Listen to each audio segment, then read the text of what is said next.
Halo, nama saya Sebastian. Saya dari kelas 15.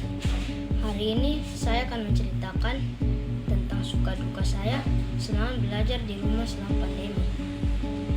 Pandemi COVID-19, seperti kita ketahui bersama, telah berlangsung selama lebih dari 1 tahun. Dan ini mengakibatkan belajar di sekolah seperti dulu sudah tidak memungkinkan lagi untuk sementara. Penularan COVID-19, khususnya di Makassar, masih terjadi. Sehingga saat sekarang ini lebih bijak untuk stay at home. Selama pandemi ini, saya sangat sedih karena lebih dari 1 tahun ini saya tidak dapat bertemu dan bermain bersama teman-teman sekolah saya.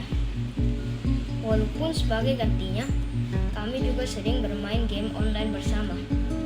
Dan ini adalah salah satu hiburan kami selama stay at home.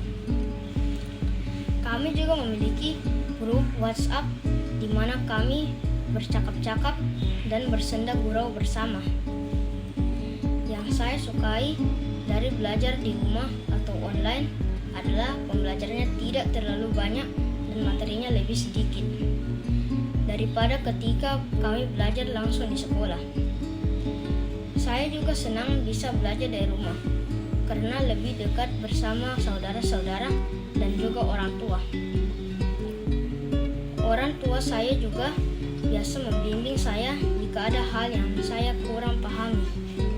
Ketika belajar di rumah, saya juga dapat browsing di Google untuk membantu proses belajar saya apabila ada hal yang saya tidak mengerti dan mungkin belum dijelaskan oleh guru saya. Saya juga senang belajar di rumah karena saya tidak harus bangun terlalu pagi. Kadang sekolah normal kami jam 5.30 sudah harus bangun pagi, sehingga kadang ngantuk di sekolah. Dukanya, saya sangat sedih ketika internet sekolah bermasalah atau lagi lambat, karena jadinya saya tidak dapat mengerti apa yang dikatakan guru-guru.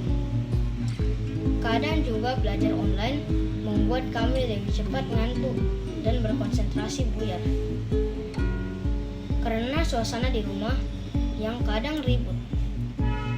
Akhir kata, saya berharap agar pandemi ini segera berakhir dan semua juga kembali seperti dulu, sehingga kami dapat bermain lagi bersama teman-teman, bercanda gurau di sekolah, dan bertemu ibu guru secara langsung. Terima kasih atas perhatiannya. Shalom.